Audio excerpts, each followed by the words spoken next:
En este video corto voy a intentar explicar qué cosa es la tasa de interés y cómo la tasa de interés puede ser utilizada como instrumento de política monetaria por los bancos centrales, ¿no? La tasa de interés no es otra cosa que el precio del dinero. El precio del dinero que viene fijado en una especie de escalera compuesta. Es decir, hay varios intermediarios financieros en el proceso. Y estos intermediarios financieros empiezan con el Banco Central, que le pone un precio al dinero.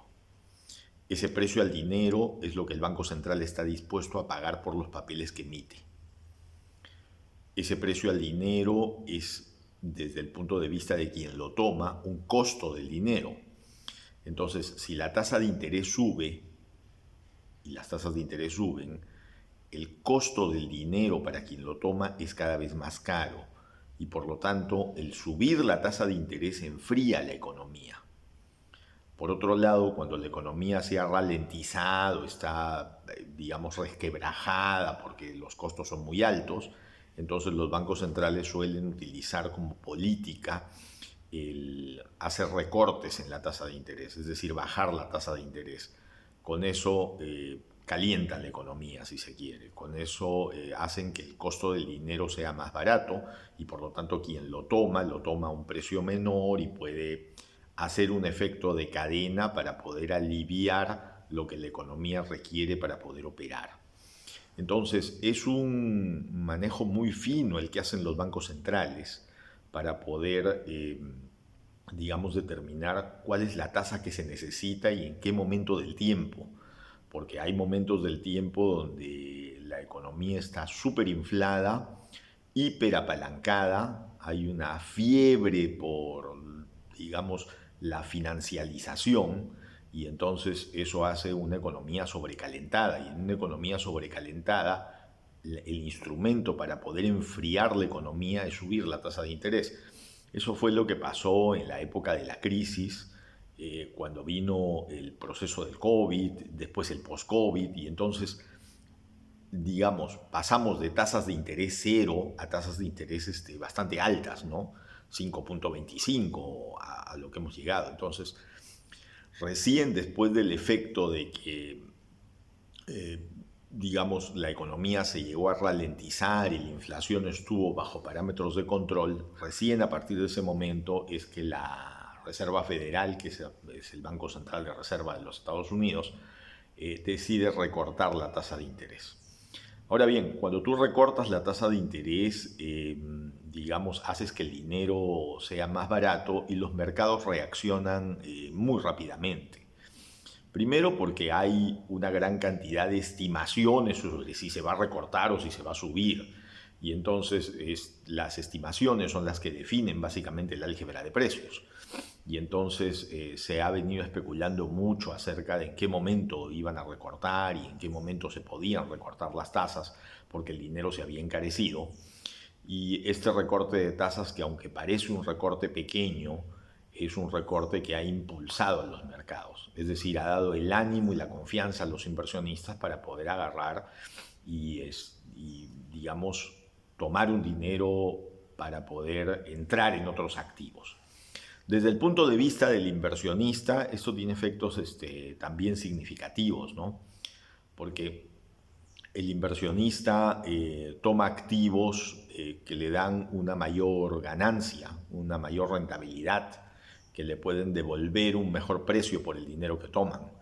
Y entonces estos activos hoy día, digamos, están muy diversificados, ¿no? Hoy día hay muchas opciones. Antiguamente no existían muchas opciones. Antiguamente tú tenías el oro para refugiarte solamente, pero hoy día tienes una serie de productos financieros, derivados, criptomonedas, que podrían hacer que haya mucha competencia con respecto a dónde se coloca el dinero, esos capitales, a dónde se colocan para obtener un mejor retorno y también una mayor rentabilidad, dependiendo, claro, del precio al que los compramos, ¿no?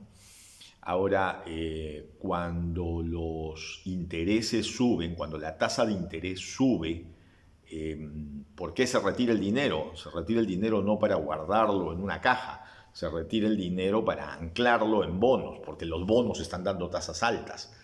si las tasas de interés suben, los papeles o el precio que están dispuestos a pagar los bancos centrales por ese dinero es más alta y por lo tanto se hace más atractivo que tenerlo en cualquier tipo de activo, sacar ese capital y colocarlo en esos bonos. Pero cuando las tasas bajan hay que salir de los bonos y volver a estos mercados y ver frente a eso contra qué te encuentras.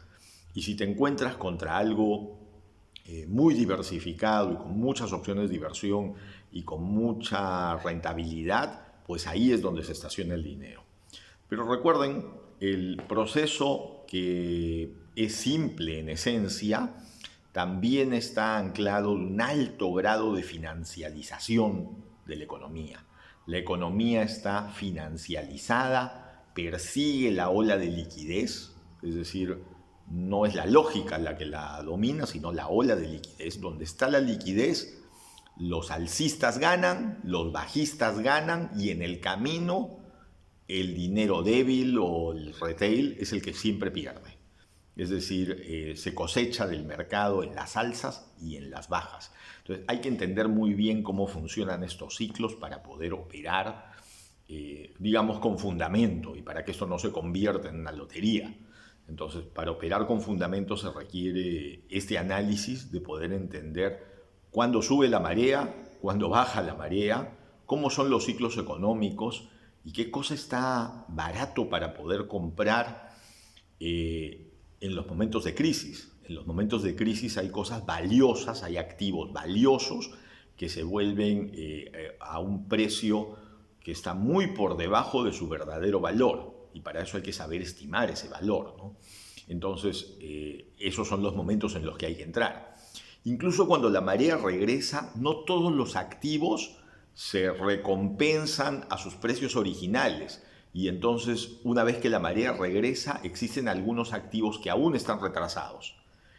Esos activos son muy interesantes de poderse revisar en el análisis. Y bueno, esa es tarea diaria de los analistas, ¿no? Los analistas están en eso. La tasa de interés como política ha demostrado en el tiempo ser una política súper eficiente para controlar la inflación y para regular el movimiento de los ciclos económicos a partir del movimiento que tienen los bancos centrales. En cadena, algunos bancos centrales pueden tener algún tipo de política contracíclica. Por ejemplo, si la economía es fuerte y la tasa de interés norteamericana baja y yo tengo una economía fuerte, como es el caso de Brasil o Japón ahora mismo, en el 2024, en esos casos tengo que salir a defender mi propio bono. Entonces, en lugar de bajar en línea con la Reserva Federal, subo la tasa, que es lo que ha hecho Japón y Brasil. Han subido sus tasas cuando el Banco Central de Reserva Americana. ¿Pero por qué las baja? ¿Pero por qué? Lo han hecho porque tienen una economía fuerte en la cual anclarse. Si la economía no es fuerte, no es sensato hacer eso. ¿Por qué? Porque el dinero lo que va a buscar es la rentabilidad. Nadie bajaría las tasas antes que la Reserva Federal si no tiene una economía fuerte. Nadie bajaría las tasas antes porque eso haría que el dinero huya buscando refugio en la economía americana. Entonces el dinero sale. Cuando el dinero se retira, los capitales se retiran. El capital es lo más asustadizo que hay. Busca las olas de liquidez y finalmente busca su mayor rentabilidad. No tiene nacionalidad, no tiene bandera. Es simplemente un capital que se mueve. La acumulación de patrimonio más grande de la historia no está en méritos esforzados, está en seguir la ola de liquidez y bailar al ritmo del mercado. En eso está.